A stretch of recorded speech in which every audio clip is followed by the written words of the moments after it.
నమస్తే. Welcome to our channel. So, ఇవాళ cinema industry నుంచి చాలా మంది పెద్దవాళ్ళు రేవంత్ రెడ్డి గారిని కలవటానికి వెళ్లారు. అయితే ఇందులో ముఖ్యంగా చిరంజీవి గారిని కొన్ని రోజుల నుంచి మూవీ ఇండస్ట్రీ పెద్దగా భావిస్తూ ఉన్నారు. కాబట్టి చిరంజీవి గారు లేకపోవడానికి రీజన్ ఏంటి అనేది కూడా చాలా మందిలో ఒక నరేటివ్ ఉంది. అదే విషయం తెలుసుకుందాం. ప్రస్తుతం మనతో పాటు కిరణ్ పోల్దాస్ గారు సీనియర్ జర్నలిస్ట్ ఉన్నారు. నమస్తే సార్. నమస్తే అండి. సార్, సో ఇన్ని రోజుల నుంచి అల్లు అర్జున్ వర్సెస్ రేవంత్ రెడ్డి అని కానీ, లేకపోతే Congress government versus cinema industry కానీ ఇలా చూస్తూ వచ్చాం కదా. అండ్ ఇవాళ all of the sudden movie industry అందరు కూడా వెళ్ళారు, రేవంత్ రెడ్డి గారిని కలిశారు అన్న విషయం ఎందుకు వెళ్ళారు అనేది చాలా క్వశ్చన్ మార్క్ గా ఉంది. And at the same time movie ఇండస్ట్రీకి గాడ్ ఫాదర్ గా భావించి అండ్ పెద్ద దిక్కుగా భావించి చిరంజీవి గారు మిస్సింగ్ కదా. సో దానికి కూడా ఎందుకు అనే ఒక క్వశ్చన్ మార్క్ అందరికీ ఉంది. వీళ్ళందరూ వెళ్ళింది అయితే బయటకు చెబుతున్న కారణాలు ఏంటంటే, సినిమా ఇండస్ట్రీ తెలుగు సినిమా ఇప్పుడు పాన్ ఇండియా లెవెల్ ఎదిగింది. ఈ పాన్ ఇండియా సినిమా ఎదిగిన నేపథ్యంలో మరిన్ని సౌకర్యాలు హైదరాబాద్లో కల్పించాలి. ఇండస్ట్రీని హైదరాబాద్లో మొత్తం భారతదేశానికి ఇది ఒక క్యాపిటల్గా మార్చాలి. తెలుగు సినిమాలతో పాటు ఇతర సినిమాలు కూడా ఇక్కడ షూటింగ్ చేసేలాగా యూనివర్సల్ స్టూడియోలు నిర్మించాలి. అన్ని రకాల సౌకర్యాలు ఉండాలి. ఇక్కడ అధునాతన టెక్నాలజీలు ఇక్కడ తీసుకురావాలి. దానికి సంబంధించి ప్రభుత్వం ప్రోత్సాహం అందించాలి. సో ఇదొక పరిశ్రమగా గుర్తించి ఈ పరిశ్రమకి చేయూతనివ్వాలి. ఇది బ్రాడర్ వేలో బయటకి చెబుతున్న అంశం. సార్, అంటే నాకు ఇక్కడ ఒక డౌట్. మరి అంటే వరల్డ్ వైడ్ యూజ్ చేసుకోవడానికా, లేకపోతే వేరే ఇండస్ట్రీ వాళ్ళు కూడా వచ్చి ఇక్కడ మన హైదరాబాద్ లో కానీ లేకపోతే ఇక్కడ లొకేషన్స్ యూజ్ చేసుకోవడానికా మీరు అనేది? లొకేషన్స్ అని ఒక్కటే కాదండి, అధునాతనమైన టెక్నాలజీస్ ఇక్కడ తీసుకొస్తే కనుక ఇతర ఇండస్ట్రీస్ కూడా వచ్చి ఇక్కడ ఇతర భాషల సినిమాలు కూడా వచ్చి ఇక్కడ పని చేసుకుంటాయి. అంటే మీరు రామోజీ ఫిల్మ్ సిటీలో షూటింగ్ చేయడం అని కాదు నేను అంటుంది. అధునాతన టెక్నాలజీలు అంటున్నాను, ల్యాబ్లు, ఎడిటింగ్ స్టూడియోలు. సో హాలీవుడ్ కి తగ్గట్టుగా యూనివర్సల్ లెవెల్లో స్టూడియోలు నిర్మించాలి. ఆ స్టూడియోలో రకరకాల మనం ఉట్టి లొకేషన్స్ అని కాదు, ఆ లొకేషన్ లో షూట్ చేసుకోవాలంటే కావాల్సిన ఎక్విప్మెంట్ తో సహా 24 క్రాఫ్ట్స్ కి సంబంధించి అన్ని రకాలుగా ఇక్కడ అవైలబిలిటీ ఉండాలి. తద్వారా భారతీయ సినిమాకు హైదరాబాద్ ను ఒక క్యాపిటల్ గా మార్చాలి అనేది ప్రధానంగా వాళ్ళు చెప్తుంది. ఇదంతా బయటకు చెబుతున్నది. లోపల ప్రధానంగా వాళ్ళు కలిసింది ఏంటంటే, లిటరలీ చెప్పాలంటే క్షమించండి మహాప్రభో అని అడగడానికి వెళ్ళారు. సో అల్లు అర్జున్ ఇష్యూ తర్వాత అల్లు అర్జున్ గారి యాటిట్యూడ్ ఫలితంగా ఇవాళ సినిమా ఇండస్ట్రీ మొత్తం రేవంత్ రెడ్డి గారి ముందు, ముఖ్యమంత్రి గారి ముందు సాగిల పడాల్సి వచ్చింది. గౌరవప్రదమైన సంబంధ బాంధవ్యాలు నెరపాల్సిన సినిమా ఇండస్ట్రీ ప్రభుత్వం ఇవాళ ప్రభుత్వం ముందు మోకరిల్లాల్సిన పరిస్థితి లిటరల్లీ వచ్చిందని చెప్పాలి. 21 మంది ప్రొడ్యూసర్లు, 13 మంది డైరెక్టర్లు, 11 మంది యాక్టర్లు, హీరోస్. వీళ్ళందరూ అక్కడికి వెళ్ళి ఇవన్నీ డిస్కస్ చేశామని బయటకు చెబుతున్నా వాళ్ళ ప్రధానమైన ఎజెండా అల్లు అర్జున్ విషయంలో జరిగిన దానికి క్షమించండి ఫస్ట్, రెండవది ఆ ప్రభావాన్ని మీరు ఇతర సినిమాల మీద చూపించకండి. బెనిఫిట్ షోలు, టికెట్ రేట్లు తగ్గించడం, బెనిఫిట్ షోలు తీసేయడం లాంటివి చెయ్యకండి.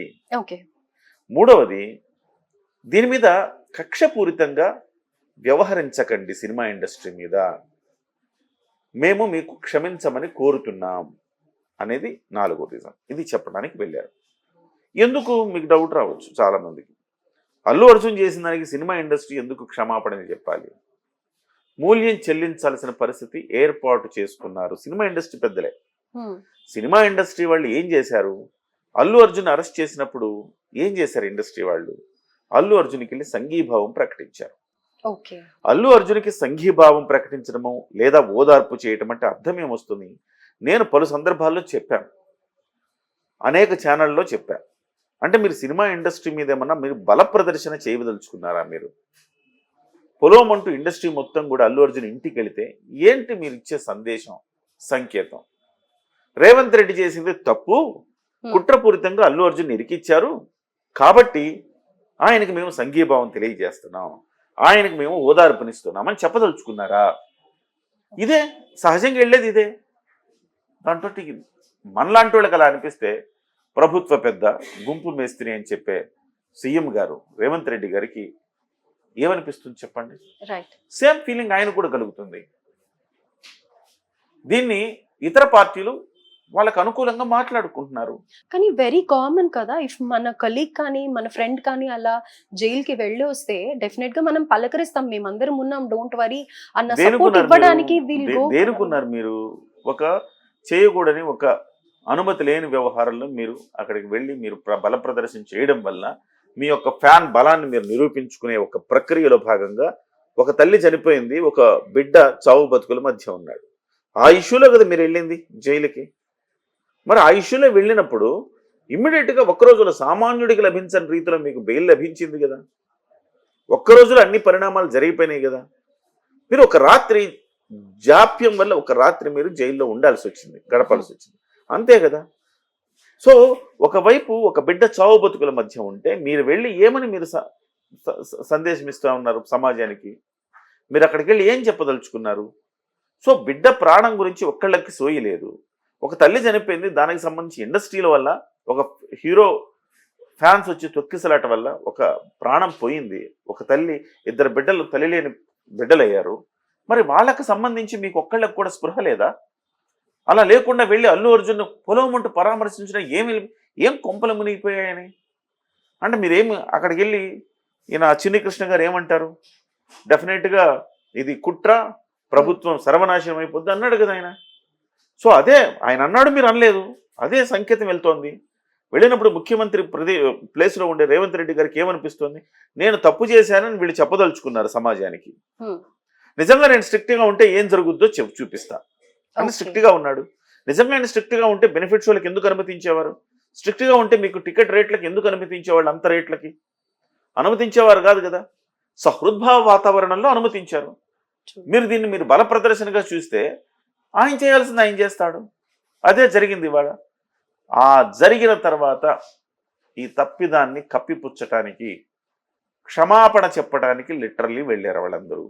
మేము చేసింది తప్పే, అక్కడి నుంచి ఇక్కడికి అందుకే మీకు దండం పెట్టి శాల్వా కప్పి క్షమించమని అడగటానికి వచ్చామనేది ఇండైరెక్ట్ మీనింగ్. అదే చేశారు. సో అది చేసి ఏమైనా కొత్తగా ఏమైనా సాధించారా మీరు చెప్పండి నాకు? బెనిఫిట్స్ సాధించగలిగారా? లేదు కదా. ఆయనేం ఒప్పుకోలేదు, నేను తగ్గేదే లే అన్నాడు. ఇంకా ఏం చెప్పాడు ఆయన? మీకు సామాజిక బాధ్యత ఉండాలి అన్నాడు. మాదక ద్రవ్యాల పట్ల చేస్తున్న యాడ్స్, దానికి సంబంధించిన ప్రకటనలు మీరు చెయ్యాలి అన్నాడు. స్త్రీల పట్ల బాధ్యతగా ఉండాలి అన్నారు. సామాజిక ఇతివృత్తాలను తీయాలి అన్నాడు. తెలంగాణకు సంస్కృతికి అనువైన సినిమాలు తీస్తే ప్రోత్సాహం ఇస్తాము అన్నారు. అదే సమయంలో మీరు ఇక్కడున్న సంస్కృతి, సంప్రదాయాలు, టూరిజం వీటన్నిటిని మీరు ప్రమోట్ చేయాల్సిన బాధ్యత మీ మీద ఉంది అన్నారు. మీరు వసూలు చేస్తున్న సెస్ ఏదైతే ఉందో ఆ సెస్ పేరిట మీరే మంచి కార్యక్రమాలు చేయాలి, సమాజానికి ఉపయోగపడే కార్యక్రమాలు చేయాలి అన్నాడు. అన్నీ ఆయనే చెప్పాడు. ఇలా చేయాలి, ఇదొక్కటి కాదు, మీరు ఇవన్నీ చేయాలి, ఒళ్ళు దగ్గర పెట్టుకొని వ్యవహరించండి, బాధ్యతగా ఉండండి అని చెబితే జీ హుజూర్ అంటూ వచ్చారు. ఇంతే కదా జరిగింది. పబ్లిక్ లో కూడా ఒక క్వశ్చన్ ఉంది సార్, ఏంటి అంటే మరి ఏదైనా ప్రొటెస్ట్లు చేయడానికి కానీ లేకపోతే ఇంకో ఇష్యూ మీద కానీ ఎవరైనా లీడర్స్ కానీ ఇలా ఎవరైనా వెళ్తున్నారు అంటే ఆ ప్లేసెస్ కి, సర్టెన్ ప్లేసెస్ కి వెళ్ళకూడదు అంటే పోలీసులు అక్కడే రిస్ట్రిక్ట్ చేసి స్టాప్ చేస్తారు కదా. మరి పర్మిషన్ ఇవ్వనప్పుడు అల్లు అర్జున్ వస్తున్నాడు అన్నప్పుడు అక్కడ సెక్యూరిటీకి బందోబస్తు పంపించారు కదా. అలాంటప్పుడు బిఫోర్ దట్ ఎందుకు ఆయన ఆపలేదు అనేది కూడా క్వశ్చన్ ఉంది. డెఫినెట్ క్వశ్చన్ వస్తుందండి ఇందులో. అల్లు అర్జున్ గారు ప్రధాన తప్పిదం అయింది, ప్రధాన ముద్దాయి ఆయన. ఆ తర్వాత సంధ్యా థియేటర్, తర్వాత పోలీసులు, వరుస క్రమంలో అందరూ వస్తారు. కానీ పోలీసులు ఒక దశకు వచ్చిన తర్వాతకి ఇద్దరి మధ్య ఒక ఘర్షణాత్మకమైన వైఖరికి వచ్చినప్పటికీ ఎవరి స్కిన్ వాళ్ళు కాపాడుకునే ప్రయత్నం చేస్తారు. ఆ ప్రయత్నంలో భాగంగానే పోలీసులు ఆపసోపాలు పడి ఆ వీడియోలు ఏదో రిలీజ్ చేసి మా తప్పేం లేదని చెప్పదలుచుకున్నారు. సో అవి వాళ్ళ తప్పు ఉందా లేదా అని కోర్టు తేలుస్తుంది. కాకపోతే ఇక్కడ రేవంత్ రెడ్డి గారు అహం ఎక్కడ దెబ్బతిందంటే, మీరందరూ బొలవమంటూ వెళ్ళి మీరు బల ప్రదర్శన చేస్తా ఉన్నారు. ఏమైంది ఆయనకి? అసెంబ్లీలో మాట్లాడాడు కదా, కన్ను పోయిందా, కాలు పోయిందా, చేయి పోయిందా, ఏం సమాధానం, ఏమైంది మీరు పరామర్శించడానికి వెళ్ళారా అన్నాడు. ఇది దీనికి సమాధానం చెప్పటానికి దీన్ని ఆయన ఆగ్రహాన్ని చల్లార్చడానికి వెళ్ళారు తప్ప వీళ్ళు కొత్తగా సాధించింది లేదు. ఇంకా కొంత బర్డన్ వేసుకుని మీరు పెట్టుబడులు కూడా పెట్టాలి ఇక్కడ అన్నాడు. 100 కోట్లు 1000 కోట్లు సంపాదించుకుంటే కాదు, తెలంగాణ అభివృద్ధికి కావాల్సిన మౌలిక సౌకర్యాలకు కావాల్సిన వాటిలో పెట్టుబడులు కూడా పెట్టాలి మీరు అన్నాడు. రైట్. సో ఒక రకంగా చెప్పాను, టీచర్ సారీ అని చెప్తే టీచర్ ఇక నుంచి నువ్వు ఉదయాన్నే 8 గంటలకల్లా స్కూల్కి రావాలి, మధ్యాహ్నం కరెక్ట్గా లంచ్ టైంలోనే బయటికి వెళ్ళాలి, అప్పటి వరకు బయటికి వెళ్ళకూడదు, బెల్లు కొట్టిన తర్వాతనే స్కూల్ నుంచి బయటికి వెళ్ళాలి, ఇవన్నీ క్రమశిక్షణగా ఉండాలి, పాఠాలు వినాలి, ఇవన్నీ చెప్తారు కదా, అట్లా చెప్పారు ఆయన. అవన్నీ వినేసి వచ్చారు. మరి బాస్ ఎక్కడ, చిరంజీవి గారు ఎక్కడ? చాలా మంది అనుకుంటున్నట్టుగా చిరంజీవి గారిని పిలవలేదని కొంతమంది, పిలిచిన ఆయన వెళ్ళలేదని కొంతమంది, ఇవన్నీ అంటున్నట్టుగా ఇవి వాస్తవాలు కాదు. చిరంజీవి గారిని పిలవకుండా సమావేశాలు జరుగుతాయా? అసలు చిరంజీవి గారు ఉంటే ఆ బృందం, ఆ మీటింగ్కి వెళ్ళిన బృందానికి ఒక అందం, ఒక ఇమేజ్ వస్తాయి. చిరంజీవి గారిని పిలవలేదా అంటే వాస్తవం జరిగింది ఏంటంటే అక్కడ మనకున్న కీలకమైన సమాచారాన్ని బట్టి రేవంత్ రెడ్డి గారు ఇవాళ ఏం డెసిషన్స్ తీసుకున్నారు, ఈ సినిమా ఇండస్ట్రీకి ఏ మాత్రం అనుకూలమైన ప్రకటనలు ఏం లేవుగా. ఇంతమంది వెళితే 40 మంది పైన వెళ్ళారు, ఒక్కటన్నా ఒక 50 మంది బృందం అనుకున్నారు, వెళ్తే ఒక్కటన్నా సినిమా ఇండస్ట్రీకి మంచి శుభవార్త ఏమన్నా ఉందా? వాళ్ళు సాధించుకొచ్చింది ఏమన్నా? ఏం లేదు కదా. ఏమీ లేనప్పుడు అసలు చిరంజీవి గారు వెళ్ళి ప్రయోజనం ఏంటి? First thing. మరి రేవంత్ రెడ్డి గారి దగ్గరికి చిరంజీవి గారు వెళ్ళి మాట్లాడతారు, రేవంత్ రెడ్డి గారు కొంచెం మొహమాటం అడ్డొస్తుందిగా. మరి చిరంజీవి గారే మాట్లాడితే ఒప్పుకునేవారేమో.